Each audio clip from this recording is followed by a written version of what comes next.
তো এই যে দেখেন দেখেন বন্ধুরা সন্ধ্যার দৃশ্যটা, সূর্য ডুবে গেছে, দেখতে কত সুন্দর লাগতেছে।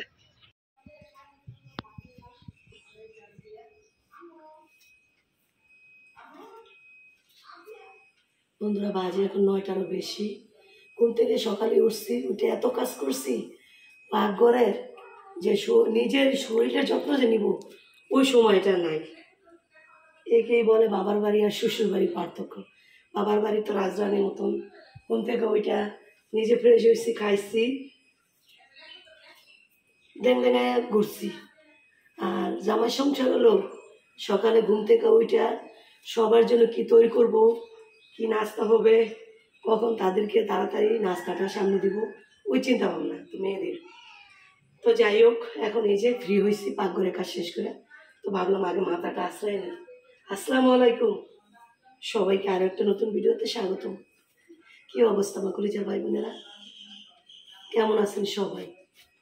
আশা করছি দেশ এবং দেশের বাইরে যে যেখান থেকে আজকের এই ভিডিওটা দেখতেছেন সবাই ভালো আছেন, সুস্থ আছেন। প্রতিদিনের মতো চলে আসছি আমি আপনাদের বোন সানজিদ আক্তার কাকলি নতুন আরও একটা ভিডিও নিয়ে। তো আজকের ভিডিওটা আমি একটু লেট করে শুরু করছি। পাকঘরের কাজ যেহেতু আমি অনেকক্ষণ দিয়ে লাগাইয়া কাজ করছি, আপনাদের সঙ্গে শেয়ার করি না। এই ভিডিও করতে গেলে না কাজটা আরও বেশি সময় লেগে যায়, যার কারণে শেয়ার করলাম না। এমনিতে গরম, তাই তাড়াহুড়া করে ভিডিও এই পাকঘরের কাজগুলো শেষ করলাম। এখন হলো মাথাটা বাইরে দিতেছি, কারণ হলো কি প্রচুর পরিমাণ গরম, প্রচুর পরিমাণ, যার কারণে মাথাটা বানলাম। এখন হলো গিয়ে সকালে যা যা আমি করি, এই কি জানি বলে মেডিসিন খাবো, মেডিসিন খাইনি এখন। একটা দিক দিয়ে প্রথমে মাছটা ভিজাই নিছি, তো মাছ ভিজাইছি, আর এদিক দিয়ে খুদের ভাত রান্না করছি। আজকে কয়েকদিন পরে এই যে খুদের ভাত রান্না করলাম, তো খুদের ভাত রান্না করলাম। তার সাথে থাকবে হলো এই যে বিসির ভর্তা, আর তার পাশাপাশি টক ডাউল আছে, শুকনো করে জাল দাও, আর মাংস বার করবো একটু, এই দিয়ে খাবে সকালের নাস্তা। তো যাই কেউ ওইভাবে ওঠেনি এখনো, তো আমি নাস্তা আমার মতো বানায় রাখি, তারপরে দুপুরে চিন্তা ভাবনা করতে হবে কি করব না করব। তো দেখতে থাকেন ভিডিওটা শুরু করছি। যদি ভালো লাগে শুরুতে একটা লাইক দিন, এই বোনটার পাশে থাকেন, বোনটার ভিডিওগুলা বেশি বেশি করে শেয়ার করে দিন। আর হলো গিয়ে নতুন হয়ে থাকলে অবশ্যই চ্যানেলটা সাবস্ক্রাইব করে পাশে থাকা বেল আইকনটি ক্লিক করে রাখেন, এতে করে যখন আমি নতুন ভিডিও আপলোড করি আপনারা আপনাদের সুবিধা মতো দেখে নিতে পারবেন। তো যাই দেখতে থাকেন। এই ডাউলটা আমি আবারও শুকনো করে জাল দেবো, এই ডাউলটা শুকনো করে জাল দিব। এটা টক ডাউল, এটা শুকনো করে জাল দিলে এটা ভাত দিয়ে কিংবা এই খুদের ভাত দিয়ে হোক আর সাদা ভাত দিয়ে খাইতে খুবই টেস্ট হয়। এই জন্য এটা ফ্রিজে রাখছিলাম রাতে, এখন বাইর করছি, এখন আবার এটা আমি জাল করে নেব এই ভালোভাবে। তো যে দেখতে থাকেন।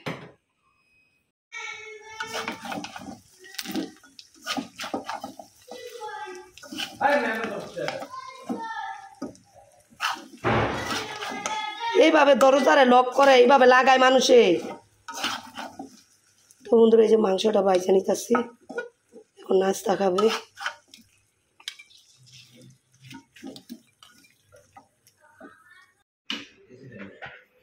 দেখতে সুন্দর এই যে খাইতে সুন্দর, এই যে একটা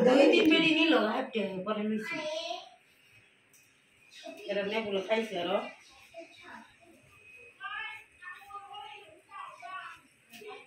তো বন্ধুরা এই যে মিষ্টি পেঁপে কাটতেছি, আর এই যে মাছ কাইটা নিচ্ছি, মাছটা কাইটা নিচ্ছি। এখন পেঁপে কাইটা পাকঘরটা আবার ক্লিন করবো, ক্লিন করে কিছু করে নাস্তা খাই, তারপর রান্না করবো। এমনো লেট, তো একবারে ফ্রেশ হয়ে তারপর রান্না করবো। তো ডাটা রান্না করবো শুটকি দিয়ে, কাঁঠাল বিচি দিয়ে, আর পেঁপে রান্না করবো। আর তার সাথে হলো থাকবে মাছ ভাজা, ইলিশ মাছ ভাজা থাকবে।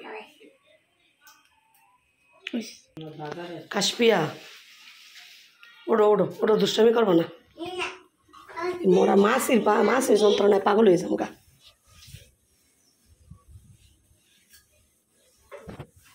এত মাছছি গরম, আবার ইলিশ মাছের গান পাইছে না, কাটল তো নিয়েছে।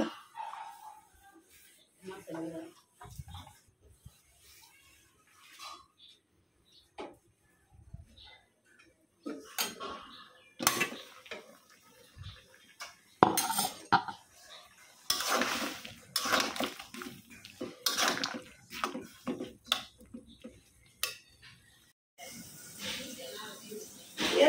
মুসকে আগে বেঁধে দেখছেন, দুইটা মুসকে মানে 5টা মুস দেন। ও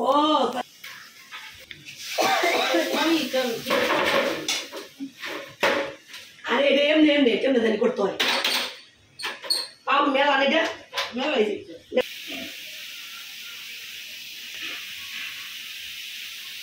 এই বর্ষাকালে না কেন জল তো যন্ত্রণা।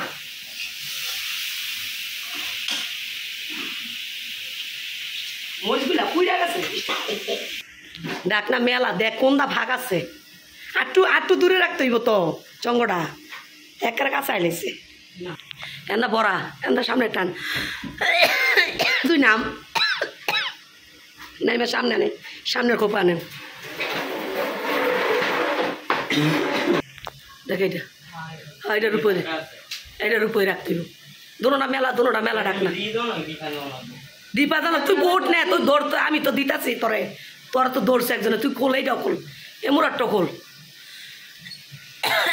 এটা ফাঁকা না, এটার মেয়েদের আগে তো আরম্ভ কর, আমি দিই বড় দিতেই ভাগে। এটা চুল কাটতে না বল যাস, তো মোবাইল তেন তো দেশের বাড়ি ওর দীপা কইস, তোর আব্বু কইছে পাড়াইতাম, আমি কে তোর লগে যাইব, এলাকার পাড়াই নাই বাজারও মতিনে ছিল আগর কাটা। তো যাই হোক বন্ধুরা, দেখতেই পাইছেন রান্না করতেছি, তো রান্না করা প্রায় শেষ হোক।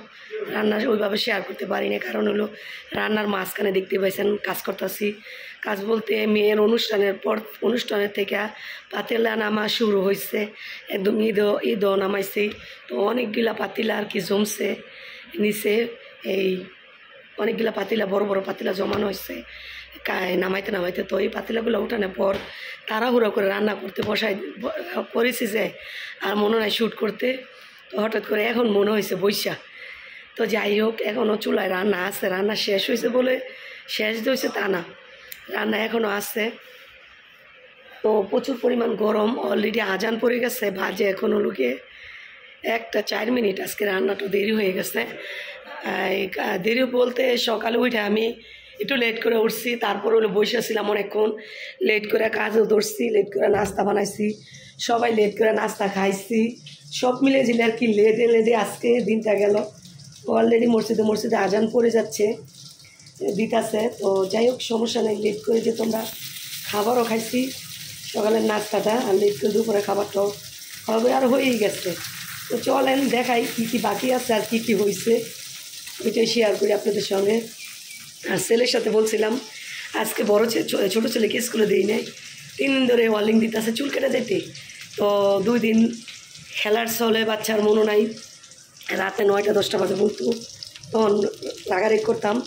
তো কালকে মোশারফ স্যারে বলে দিয়েছিলাম, মোশারফ স্যারে বলে দিচ্ছে, তো কালকে বলছে যে চুল কাইটা কালকে আসিস, নাহলে কিন্তু দৌড়বে। তো যাই হোক, আজকে বলছে যাবে নির্গঞ্জে চুল কাটতে। ওই যে বড়ো ছেলে বলতে জারি দিয়ে চুল কাটাইবো নাকি, দেশের বাড়ি আছে। তো বলেন কিছুক্ষণ আগেও ওর বাবা ফোন দিছে যে ছোটো ছেলেকে পাঠায় দেয় এখানে চুল কাটাই বাজারে। তো এখন বল প্রতিবেদনে যেতে চুল কাটাইতে। তো যাই হোক, তারপর বুক করবো না, চলেন রান্নাগুলো শেয়ার করি।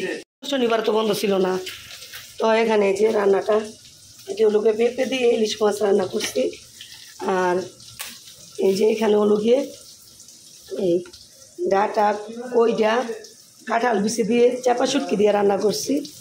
আর এখানে 3 পিস মাছ বাঁচতেছি, বাপ ছেলে মেয়ে 3 জনের জন্য।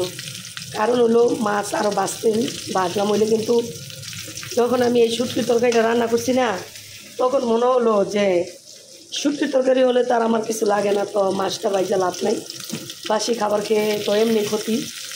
তো 3 বাপ মেয়ে ছেলের জন্য 3টা ভাজি। আর বড়ো ছেলে ইলিশ মাছ, ও ইলিশ মাছ খাইতেও পছন্দ করে না, নামও শুনতে পারে না, তো ইলিশ মাছও খায় না। তো যাই হোক এই জন্য 3 পিস নিচ্ছি। আর এখানে তো ইলিশ মাছ আবার রান্না আছে, এটা খাবোই, এই জন্য ভাজাটার ভাজলাম না। আর এই মাছটা ভাজা হলে এই পাশে ভাতটা বসায় দিচ্ছি, ভাতও প্রায় হয়ে গেছে। মাছটা ভাজা হলে এই যে আমটা আজকে ফাইনালি এই জাল দিয়ে নিব। এই যেখানে বৃষ্টির মা 5 ফোড়ন মরিচের পাখি এগুলা বাইটা দিয়ে গেছে টাইলা, তো এটা জাল দিয়ে আজকে লাস্ট ফিনিশিংয়ে ঠান্ডা করে বইমে ভরে রাখবো আর কি। তো যাই হোক এইগুলো আজকে রান্না বান্না দুপুরে।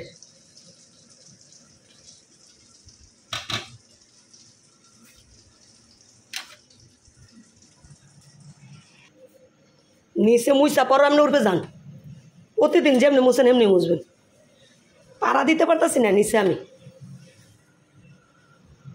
উফ, তো বন্ধুরা এই যে পাতটা হয়ে গেছে, ঠিকা দিয়ে দিচ্ছে। আর এই পাশে লোকে উড়ি এক ডন্ডে দেখ কুরসুন গরম হয়ে গেছে।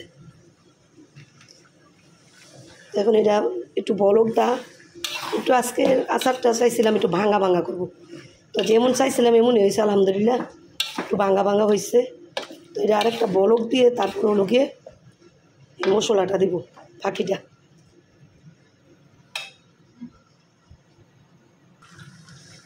তো বন্ধুরা এই যে 5 ফোড়ন আর মরিচের ফাঁকিটা দিয়ে দিচ্ছি। এখন এই পর্যায়ে নামিয়ে নিব, হয়ে গেছে আচারটা।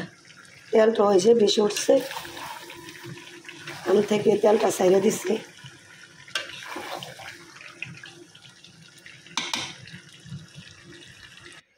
বৃষ্টির মা গরম মশার পানি তাওয়াল থেকে কই গেছে? কাশপিয়া দেখছো তোমার আন্টি রে কই গেছে? বলছে আগে নিচে মুছা দিয়া লইতো। তো বন্ধুরা এই যে পাকঘরটা ক্লিন করে নিয়েছি, এই যে পাকঘরটা পুরো ক্লিন, রান্না বান্না শেষ করে ক্লিন করে নিয়েছি, পুরো ক্লিন। আমি যে দুধ বসাইছি, আমার যদি মন থাকতো তাহলে আমি বাইরে যাই। তো আমার মায়ের বলতো যে দুধ হইলো লজ্জা জিনিস, দুধ হয় অনেক লজ্জা লজ্জা। তো আমি দুধ না বসাই কি করছি, আমি বাইরে যাই দাঁড়ায় রয়েছি, আমার মনে নাই। এখন আসলে বাবা বলতেছে দুধ বসাইছো নাকি গন্ধ বাড়িছে, আইসা দেখি দুধ পইরা মনে 3 কেজি দুধের থেকে 2 কেজি দুধও নাই পইরা। তো ভাবছিলাম যেহেতু এই কদিন ধরে সেমাই টেপে রান্না হয় না, তো সেমাই রান্না করে দিই। দেখেন 2 কেজি পইরা, তো এতটুকু হয়ে গেছে। তো যাই হোক দৌড়ে আসছি, যে কথা সেই কাজ, এসে দেখি একদম দুধ পইরা বেশি অর্ধেকটাই নেই। দেখেন কি অবস্থা, দেখছেন পইরা একদম কয়ল হয়ে গেছে দুধ। তো বন্ধুরা এই যে ক্লিয়ার করে নিচ্ছি আর কি, পরিষ্কার করে নিচ্ছি। দুধ পোড়ার যে একটা গন্ধ, বিশ্রী গন্ধ। তো যাই হোক এখন এই যে মুইসা টুইসা নিলাম কমপ্লিট করে। তো দেখেন বন্ধুরা বিকালের পরিবেশটা কত সুন্দর, বিকেল এই সন্ধ্যার পরিবেশটা দেখেন, আকাশের পরিবেশ দেখছেন, সূর্য ডুবে গেছে, একদম নিচে চলে গেছে সূর্যটা। ও যে ফ্লাইওভার যায় 300 ফুটের ওইখান দিয়ে দেখা যাচ্ছে, দেখেন কত সুন্দর।